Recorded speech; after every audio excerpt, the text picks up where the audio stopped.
Women seats और minority seats उसकी समाअत election commission of Pakistan में हुई। बहस ख़त्म हो गई है दोनों साइड से। आईन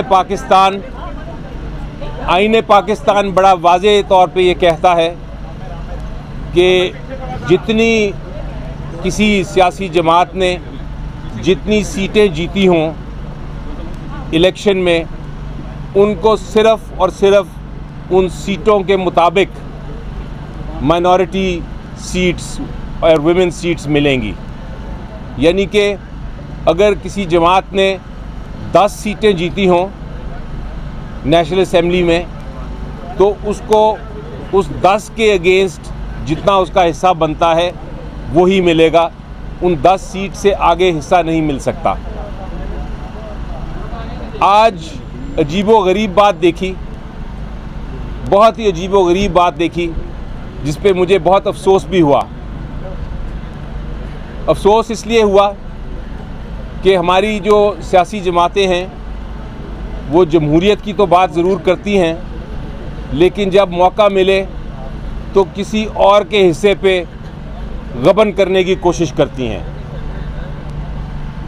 यानी कि आज PMLN की तरफ से भी और पीपल्स पार्टी की तरफ से भी और MQM की तरफ से भी और कुछ और दीगर जमातों की तरफ से भी दरख्वास्त ये आई कि जनाब, हमने तो अपना हिस्सा, अपनी जितनी हमारी सीटें थीं उसके मुताबिक अपना हिस्सा ले लिया है, माइनॉरिटी सीट्स का और विमेन सीट्स का, लेकिन अब ये जो हिस्सा PTI के कैंडिडेट्स को जाना है आइन के मुताबिक, वो हिस्सा भी हमें ही तकसीम कर दें।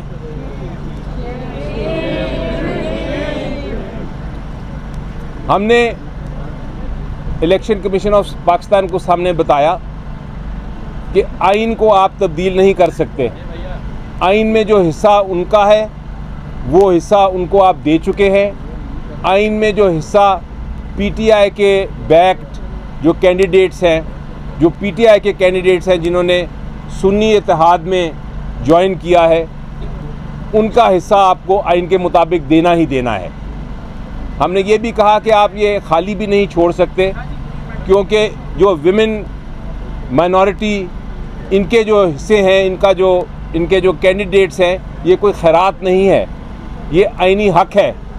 ये विमेन का भी रिप्रेजेंटेशन का आइनी हक है और माइनॉरिटीज़ का भी, कि वो अपना जब वोटिंग आए प्रेसिडेंट के लिए इलेक्शन के लिए, सेनेट के इलेक्शन के लिए, प्राइम मिनिस्टर के इलेक्शन के लिए, चीफ मिनिस्टर्स के इलेक्शन के लिए, स्पीकर्स या डिप्टी स्पीकर के इलेक्शन के लिए, तो वो अपना वोट का हक इस्तेमाल कर सके। तो इलेक्शन कमीशन ऑफ पाकिस्तान को हमने कहा आप ये भी नहीं कर सकते कि ये मामला खाली छोड़ दें, आपको ये कैंडिडेट्स जो है ये PTI को देने ही देने हैं।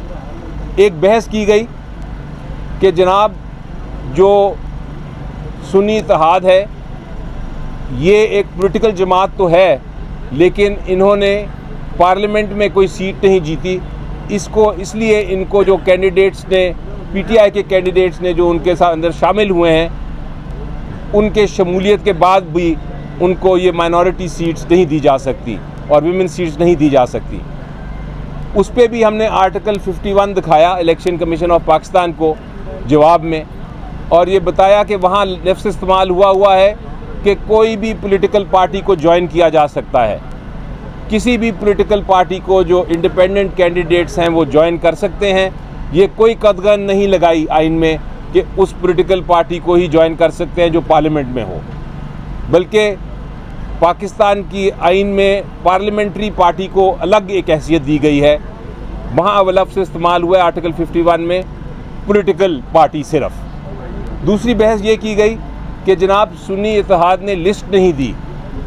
हमने उसका जवाब दिया कि बिल्कुल दुरुस्त है, लिस्ट नहीं दी, लेकिन इसमें कहाँ कदगन है कानून में कि आप दोबारा लिस्ट नहीं दे सकते।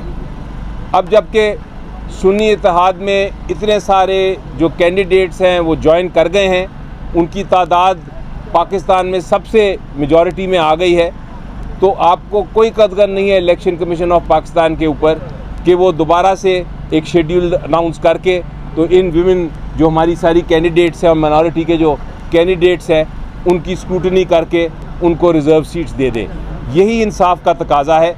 बहरहाल ये सारी बहस हुई और उस बहस के बाद अब इलेक्शन कमीशन ऑफ पाकिस्तान ने जजमेंट को रिज़र्व कर लिया है।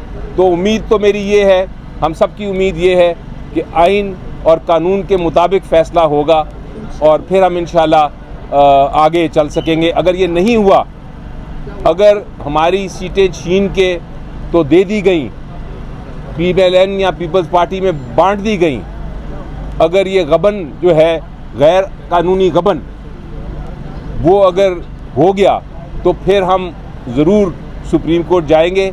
लेकिन ये एक इतनी बड़ी आइन शिकनी होगी कि उसके बाद प्रेसिडेंट का भी इलेक्शन, सेनेट के भी इलेक्शन, प्राइम मिनिस्टर का भी इलेक्शन और स्पीकर और डिप्टी स्पीकर का भी इलेक्शन जो है वो सारा कंट्रोवर्शियल हो जाएगा, वो सारा मुतनाज़ा हो जाएगा और वो उसकी कोई लेजिटिमेसी नहीं रहेगी।